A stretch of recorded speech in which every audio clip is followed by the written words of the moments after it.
Hi student, GIT का online class में लोग का स्वागत है। आज के क्लास में लोग सीखने वाले हैं, जानने वाले हैं एमएस एक्सेल के बारे में। जैसा कि मैंने पिछले क्लास में आपको बताया था, एमएस ऑफिस एक एप्लीकेशन सॉफ्टवेयर है जिसका सबसे ज्यादा वर्क, सबसे ज्यादा इस्तेमाल किसी ऑफिस में किया जाता है। तो हमने पिछले क्लास में आपको वर्ड के बारे में समझाया था, उसी का अगला जो पार्ट है वो हमारा एमएस ऑफिस में वो है MS Excel. Means MS Excel को माइक्रोसॉफ्ट एक्सेल के नाम से भी जाना जाता है और इसे एक्सेल के नाम से भी जाना जाता है।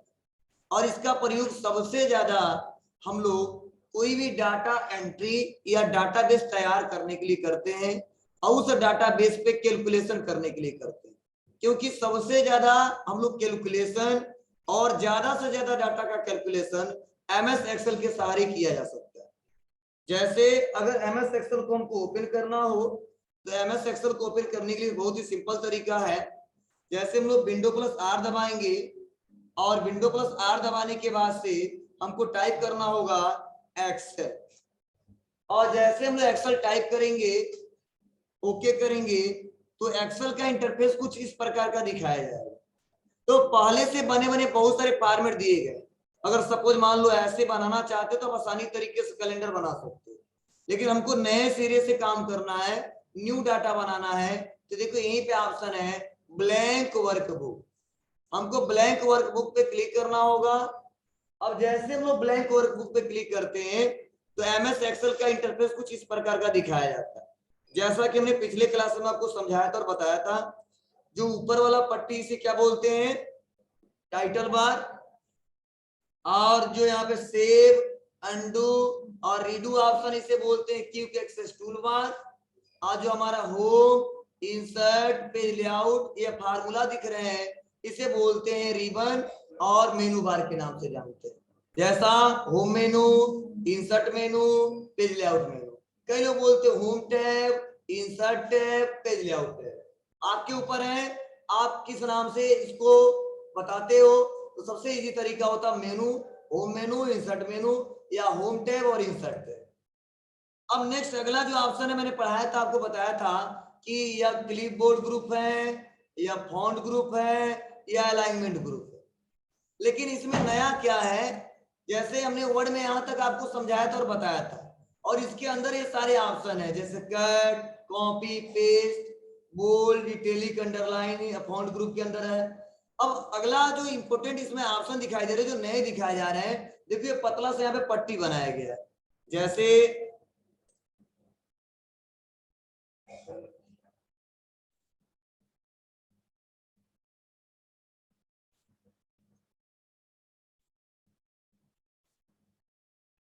देखिए जो इतना ये पतला सा जो पट्टी बनाया गया है, इसका नेम दिया गया एक्सेल में, जिसे बोलते हैं फार्मूला बार। मतलब यहां से लेके और यहां तक जो इंटरफेस दिखाया जा रहा है इसे बोलते हैं हम लोग फार्मूला बार। और फार्मूला बार को भी देखिए 3 हिस्सों में बांटा गया। पहला यह है नेम बॉक्स, दूसरा यह है इंसर्ट फंक्शन, और तीसरा इसे बोलते हैं फार्मूला बार। मीन्स इस पूरे को भी फार्मूला बोलते हैं और इसको भी हम फार्मूला बार ही बोलते हैं। अब रहा सवाल क्या मतलब है इसका, तो देखिए इसको बोलते हैं वो name box, name box.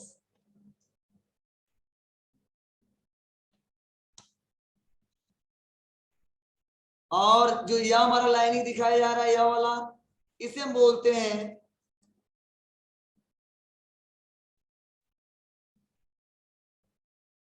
Insert function.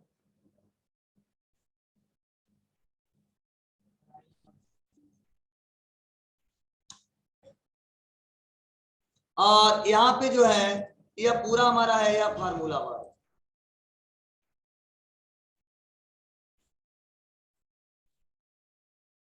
इसको नोट कर लेंगे आप, फार्मूला बार।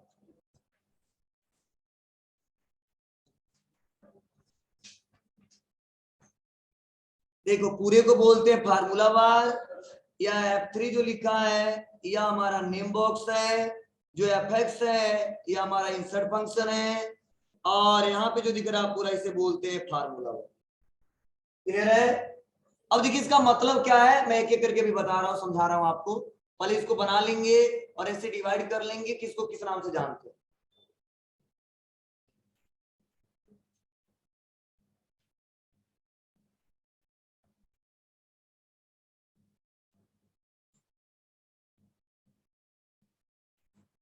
हो गया।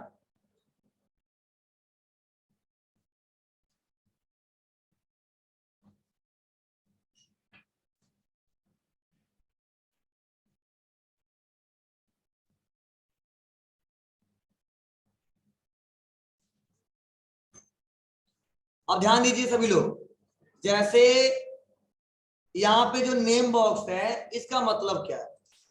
जैसे नेम बॉक्स जो हमारा दिखाया जा रहा है, जिस सेल में हम लोग क्लिक करते हैं, जिस सेल में हम लोग क्लिक करते हैं नेम बॉक्स में, उस सेल का एड्रेस दिखाया जाता है। जैसा कि हम लोग जानते हैं इसे column, column A, column B, column C, column D, और ये हमारा रो 1 2 3। हमने टेबल जब पढ़ाया था आपको बताया था कि क्या है, कॉलम है, column A, column B, column C, इसे क्या बोलते हैं, रो, रो 1 2 3। और जो बीच में बॉक्स बने इसे क्या कहते हैं, सेल कहते हैं। तो देखो जिस सेल में हम लोग क्लिक करते हैं उस सेल का एड्रेस जो दिखाया जाता है वो दिखाया जाता है नेम बॉक्स। आपको सर क्या मतलब है, मीन्स अगर मान लो इस सेल पर हम क्लिक किए हैं, अगर कोई पूछ दे किस रो में और किस कॉलम में काम कर रहे हो, तो हम नेम बॉक्स से इंडिकेट करके बता सकते हैं कि क्यू कॉलम है और रो नंबर 10 है। देखिए यहाँ पे अगर मैं यहाँ पे 1 पे क्लिक कर देता हूं तो देखो A1 बताया जा रहा है, मीन्स नेम बॉक्स में क्या बताया जा रहा है कि कॉलम ए और रो नंबर 1 में काम कर रहे हो आप लोग। मतलब नेम बॉक्स उस सेल का एड्रेस बताता है। जैसे क्लिक किया देखो are, column are, row 7, R7। फिर आपको अगर मैं यहां से लेकर यहां तक सेलेक्ट कर दूं तो देखिए बताया जा रहा है यहाँ पे, यहां से मैंने B10 दिख रहा है आपको ना, तो इंडिकेट करके बताया जाता है। लेकिन जब लोग फार्मूला लगाएंगे तो जहां से जहां तक सेलेक्ट करेंगे सबका वैल्यू भी दिखाएगा, कहां से कहां तक हमने सेलेक्ट किया है। मीन्स यू कह सकते हो नेम बॉक्स आपको यह दिखाता है कि आप किस सेल में काम कर रहे हो। देखो मैं जहां पे क्लिक करूंगा यहाँ पे बताएगा C1, यहाँ पे T2, यहाँ पे T13, मीन 17। तो आप आसानी तरीके से क्या कर सकते हो, यहाँ पे चेक कर सकते हो। नेक्स्ट अगला जो ऑप्शन है वो है हमारा, देखो लिखा है एफएक्स। एफएक्स का मतलब समझ जाओ, एक पर इंसर्ट फंक्शन होता है, और इंसर्ट फंक्शन में जितने हमारे फार्मूले होते हैं एक्सेल के, जितने फार्मूले होते हैं, जो भी हम लोग कैलकुलेशन करते हैं वह एफएक्स पे क्लिक करके हम लोग इंसर्ट करा सकते हैं और सारे फार्मूले का इस्तेमाल कर सकते हैं। फॉर एग्जांपल देखो सम है, एवरेज है, इफ है, हाइपरलिंक है, काउंट है। मींस एक्सेल में सबसे ज्यादा और फार्मूले का इस्तेमाल करना सीखेंगे। तो इंसर्ट फंक्शन एक प्रकार के हमारे फार्मूले का लाइब्रेरी है, जिसमें जितने हमारे एक्सेल में फार्मूले सारे चेक किए जा सकते हैं। हाँ इसमें ऑप्शन भी दिया है, गो करके भी जा सकते हैं। इसमें यहाँ पे क्लिक करता हूँ और एक फंक्शन है पीएमटी, तो लिख दूंगा पीएमटी और कर दूंगा गो, तो पीएमटी फंक्शन देखो यहाँ पे इंसर्ट हो जाएगा। फिर आपको ना मतलब एक्सेल में जितने फार्मूले सारे आ जाएंगे। देखो एक फंक्शन होता है क्या, सम, तो लिखेंगे यस यू एम सम, और गो पे क्लिक करेंगे देखो यहाँ पे सम पे आ जाएंगे। मीन्स जितने फार्मूले आपको याद है या आपको याद नहीं है तो आप यहाँ से चेंज करके आप फाइनेंशियल फंक्शन देखना है तो फाइनेंशियल फंक्शन देख सकते हो, देखिए आल फंक्शन देखना आल फंक्शन देख सकते हो। मतलब एक्सेल में जितने फार्मूले सारे शो होते हैं। क्लियर है। नेक्स्ट अगला जो ऑप्शन है यहाँ पे वह है, मैंने बोला फार्मूला बार, इसे कई लोग इनपुट लाइन भी बोलते हैं। मतलब क्या होता है, मतलब जिस सेल में हम लोग काम करते हैं, जिस सेल में हम लोग काम करते हैं, सपोज हम काम किस में कर रहे हैं, D9 में, लेकिन इस समय हमने कुछ लिखा है, नहीं लिखा है। जैसे हम लिखना स्टार्ट कर देंगे, देखो लिख रहा हूं राहुल, जैसे राहुल लिखा तो देखिए फार्मूला बार में शो हो रहा है, आपने लिखा क्या है राहुल, लेकिन देखो बाहर जैसे क्लिक करते हैं तो यहाँ पे खाली है।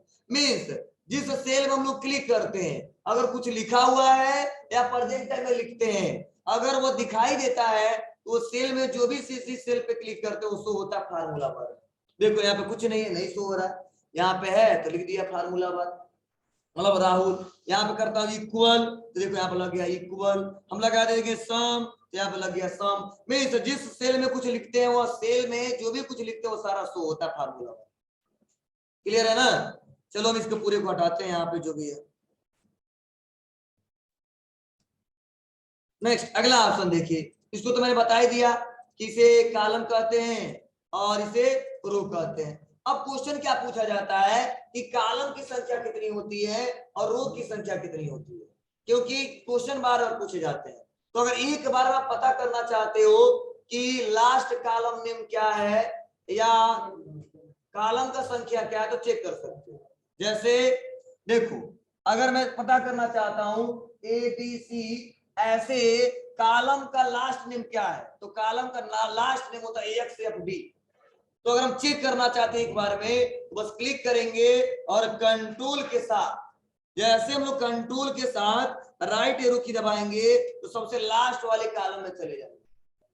दिख रहा है ना यहाँ पे XFD, मींस लास्ट जो कॉलम नेम है वह है XFD। जैसे AB चालू हो रहा है वैसे A से लेके Z तक जाएगा, फिर से शुरुआत आएगा AB AC, वैसे XFD तक जाता है। और शुरुआत क्या है, कंट्रोल लेफ्ट ए में आ जाएंगे। या क्वेश्चन बार बार पूछा जाता है फर्स्ट से तो A1, लास्ट XFD, ये क्वेश्चन बार बार पूछे जाते हैं। चलिए अब ऐसे हमको लास्ट क्या देखना है, हमको रो देखना है। तो रो की संख्या मैंने अभी आपको लिखवाया, लिखियो आप लोग, नहीं लिखे हो? चलिए तो लिख लीजिए पहले कॉलम का संख्या, रो का संख्या क्या होता है। तो देखो जो कॉलम का जो संख्या होता है कॉलम, तो लास्ट नेम होता है XFD और जो संख्या होता है 16,384, और जो रो का संख्या होता है वह 10,48,576। ऐसे लिख लीजिए इसको, नहीं दिख रहा है?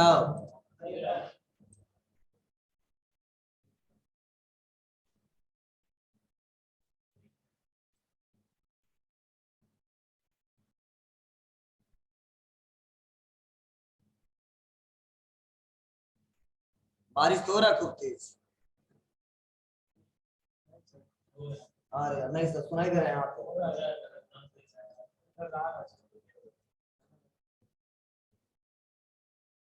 क्लियर है? अब देखो कुछ और पॉइंट समझा रहा हूं, समझने की कोशिश करना आप लोग। इसको छोटा करें ना, चलो यहाँ पे आ जाते हैं। अब देखो जो हम डाटा बनाते हैं वह क्या करना है जी, लास्ट रो में जाना है तो कंट्रोल पर डाउन एरो, जैसे 1 पे हैं और लास्ट रो में जाना है तो कंट्रोल पर डाउन एरो। ठीक है, आगे आप अगर शुरुआत में जाना है तो कंट्रोल से अप एरो।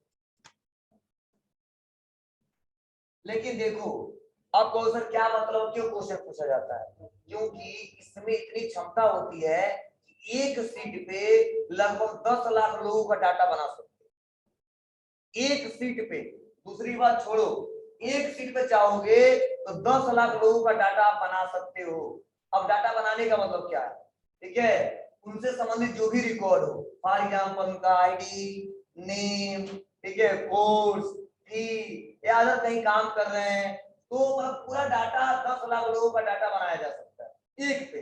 तो आप बताओ ऐसे लगभग हम 255 सीट ओपन कर सकते हैं, तो कितना डाटा बन जाएगा। इसीलिए हाँ, इसी सीट में मतलब इसी में 255 प्लस प्लस प्लस करके 255 ओपन कर सकते हैं। ठीक है, तो इसीलिए इसका प्रयोग बहुत ज्यादा होता है, क्योंकि अगर कोई ऐसा सॉफ्टवेयर है ही नहीं है कि जिसपे इतना रिकॉर्ड रखा जा सके। और पहले से और आज भी इसका प्रयोग बहुत ज्यादा किया जाता है। जब भी कोई डाटाबेस बनाना है, ठीक है, कस्टमर का लिस्ट बनाना है या अदर पार्टियों का लिस्ट बनाना है या प्रोडक्ट का लिस्ट बनाना है, तो हर जगह इसका प्रयोग किया ही किया जाता है। भले ही कितना अलग अलग सॉफ्टवेयर आ चुके हैं, हर एक टास्क के लिए सॉफ्टवेयर आ चुके हैं, फिर भी इसका प्रयोग ज्यादा करते हैं। ठीक है, एक तो तरीका था हमारा क्या, लास्ट रो में जाना है तो कंट्रोल पर डाउन एरो, और फर्स्ट में जाना है तो कंट्रोल प्लस अप एरो। लेकिन अगर मान लो हम बीच में लिखना चाहते हैं तो एक तरीका ऐसे करके नीचे आ जाएंगे। लेकिन अगर फिक्स हमको पता है कि नहीं ए 200 पे जाना है, ए 50 पे जाना है, तो क्या करोगे? तो बस यहाँ पे क्लिक करोगे, नेम बॉक्स में लिख दोगे ए 50 और इंटर, वहीं पे चले जाएंगे। समझ में आया? ऊपर जाना है तो कंट्रोल अप, नीचे जाना है तो कंट्रोल प्लस डाउन एरो। अगर जहां पे अपनी की मर्जी के हिसाब से जाना है तो उसके लिए बस लिख देंगे कहां पे, नेम बॉक्स में। तो नेम बॉक्स तो बहुत ही इंपोर्टेंट है, क्वेश्चन पूछा जाता है बार बार। इसी के साथ फार्मूला भी लगाएंगे हम, इसको हल्के मत लेना सर क्या बता रहे हो, रो और कॉलम, रो और कॉलम, क्योंकि इसी पे सारा हमारा एक्सेल टिका हुआ है। क्योंकि रो और कॉलम समझ में नहीं है तो आगे काम नहीं कर पाओगे। क्लियर है ना? बोलो, जा सकते हो आप लोग? चलिए उसके बाद देखिए, जब हम लोग वर्क शीट ओपन किए तो हमारा ये सीट है, सीट 1, सीट 2, ऐसे और सीट चाहिए तो सीट 3 प्लस पे 4, 5, 6, 7, ऐसे एक करके क्या कर सकते हैं। हाँ शॉर्टकट के भी है, पढ़ाऊंगा, ठीक है ना? पहले एक तरीका पहले देख लो, नॉर्मल बता रहा हूँ क्या करें, हो जाएगा ना? चलिए शॉर्टकट की अगर कर रहे हो तो आप दबाओगे शिफ्ट प्लस या F11, लिख लो शिफ्ट प्लस F11। तो इतना सबको क्लियर हुआ ना? बोलो, ये एक्सेल का प्रयोग क्यों करेंगे, किस इंटरफेस को किस नाम से जानते हैं? अब देखो इसमें भी वर्टिकल स्क्रॉल और हॉरिजॉन्टल स्क्रॉल, तो पेज अपने सीट को ऊपर नीचे करने के लिए करते हैं इसका प्रयोग। अब चलो और बेसिक बता रहा हूं। अब सीट हमारा ओपन हो गया, सीट 1, सीट 2, सीट 3। सपोज मान लो पहले सीट पे हम लोग क्या कर रहे हैं, कोई स्टूडेंट डाटाबेस बना रहे हैं, दूसरे सीट पे किसी कस्टमर का लिस्ट बना रहे हैं, तीसरे सीट पे अदर कोई पेंडिंग लिस्ट बना रहे हैं। तो आप ऐसा नहीं है कि सीट 1, सीट 2, सीट 3 रहने दोगे, सीट पे क्लिक करोगे और राइट क्लिक करोगे और यहीं पे ऑप्शन है डिलीट। तो चाहोगे तो यहां से डिलीट भी कर सकते हो और चाहोगे तो इसको रीनेम कर सकते हो। मैंने कर दिया रीनेम, क्या मैंने बोला, स्टूडेंट डाटाबेस। क्लियर है? यहाँ पे सेकेंड पे हमको बनाना है पेंडिंग लिस्ट, यहाँ पे क्लिक करेंगे। हाँ 2 बार क्लिक करोगे तो भी हो जाएगा, राइट क्लिक करके भी कर सकते हो, 2 बार क्लिक करके भी कर सकते हो। क्या है? Pending list. ओके ना? फ्री पेंडिंग लिस्ट, कोई भी पेंडिंग लिस्ट हो बना लेंगे, मैं बता रहा हूँ कैसे बनाओगे। क्लियर है ना? मतलब जिस सीट का रीनेम करना कर सकते हैं। सपोज हमको नहीं चाहिए तो राइट क्लिक करके डिलीट कर सकते हैं, ये भी नहीं चाहिए, right click delete, right click delete, right click delete, कोई भी नहीं चाहिए, एक रहना चाहिए बस।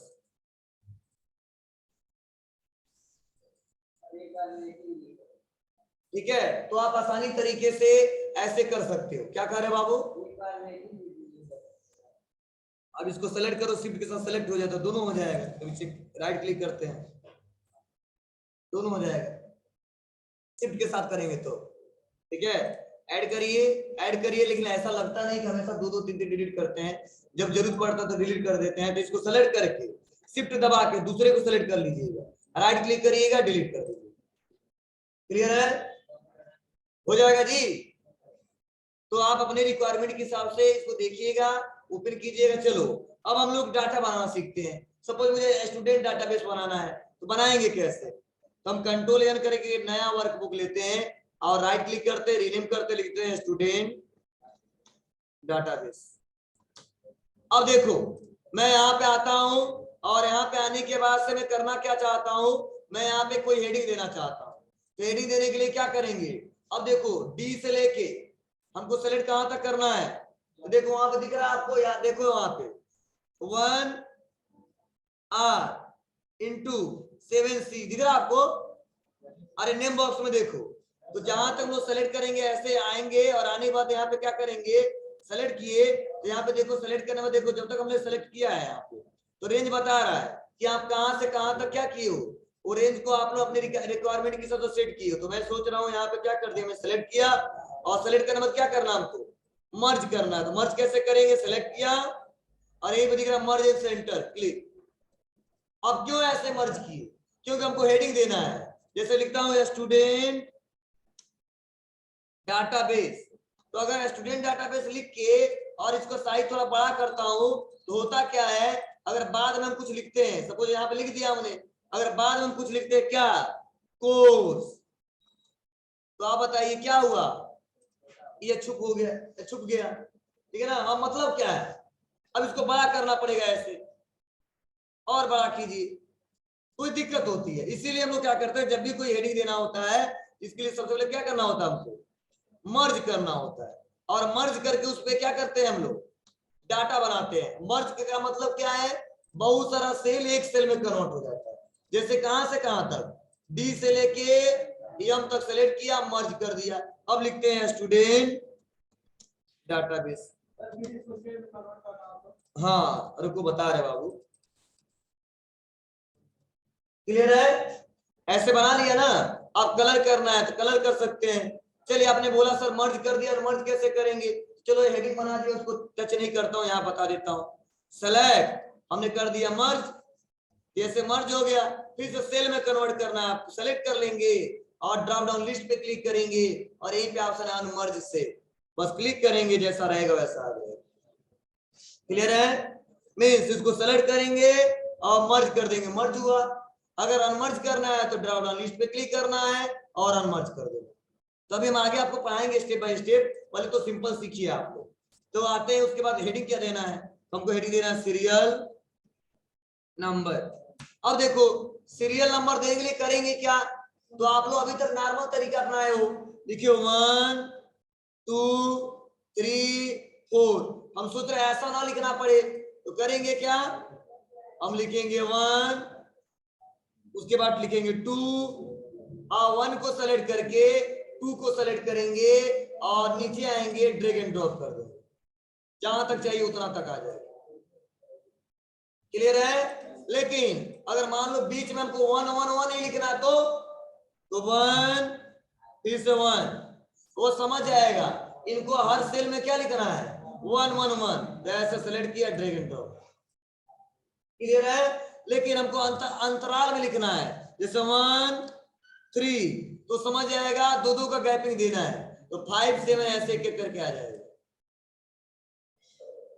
क्लियर है, मतलब जैसा आप टेबल बनाना चाहते हो वैसा टेबल बना सकते हो, आपके ऊपर है, ऐसे आप लोग कर सकते हो। क्लियर है ना, तो चलिए अभी नंबर हमने दिया था, नंबर दे दिया। अब देखो मैंने यहां से पूरे को सेलेक्ट करेंगे और हम सोच रहे थोड़ा बॉर्डर लग जाए, तो आएंगे यहीं पे दिख रहा फॉन्ट और यहाँ पे ऑप्शन है ऑल बॉर्डर, तो यहाँ क्लिक कर देंगे ऑल बॉर्डर को। देखिए यहाँ पे सीरियल नंबर हमने दे दिया, और हमको देना क्या है, अब देखो यहाँ पे देना हमको स्टूडेंट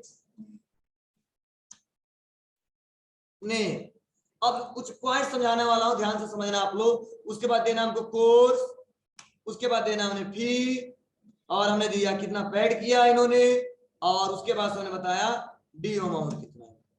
सपोज इतना बना दिया, लेकिन देखो ये थोड़ा बहुत ज्यादा बड़ा हो गया है, ये थोड़ा छोटा हो गया है, और ये भी एडजस्टमेंट है, ये भी एडजस्टमेंट है, ये भी एडजस्टमेंट है, लेकिन यह दूसरे सेल में जा रहा है।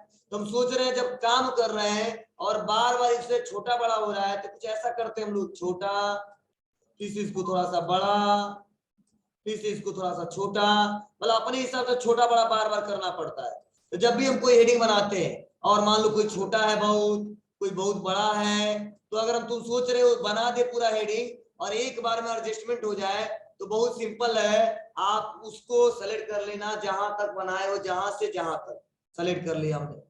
आज सेलेक्ट करने के बाद से हम बस जाके कोने पे किसी सेल पे या सेंटर जो दिख रहा है उसी पे 2 बार क्लिक करना है। जैसे 2 बार क्लिक करेंगे ऑटोमेटिक वो एडजस्टमेंट हो जाएगा, जैसे दिख रहा है, मतलब देखो ये छोटा थोड़ा है और मैंने बहुत बड़ा है, ये फिर से बहुत बड़ा है। हम सोच रहे जितना डाटा लिखा उतना फिल हो जाए, इसके लिए करेंगे क्या, डी से लेके आई तक सेलेक्ट किया, उसके बाद कहीं पे डबल क्लिक कर देंगे, मतलब इसी में अंदर, यहाँ बाहर नहीं, इसी में अंदर कहीं पे, और कहीं का मतलब क्या है, सेंटर पॉइंट पे, डी पे या ई पे या एफ पे या जी पे, जहां तक सेलेक्ट किए बस क्लिक कर दिए 2 बार, ऑटोमेटिक सारा एडजस्टमेंट हो जाएगा। तो डाटा बनाते समय दिक्कत बार बार आएगी, तो बार बार आएगा तो आप लोग आसानी तरीके से इसका इस्तेमाल करके देख लेना। कभी भी डाटा बनाना बार बार छोटा बड़ा मत करना, एक बार पूरा हेडिंग बना लेना, आप पूरे को सेलेक्ट करना और डबल क्लिक करना, अपने आप ऑटोमेटिक सेट हो जाएगा। क्लियर है ना जी? तो आप ऐसे बना लोगे कि नहीं बना पाओगे? इसमें से किसी को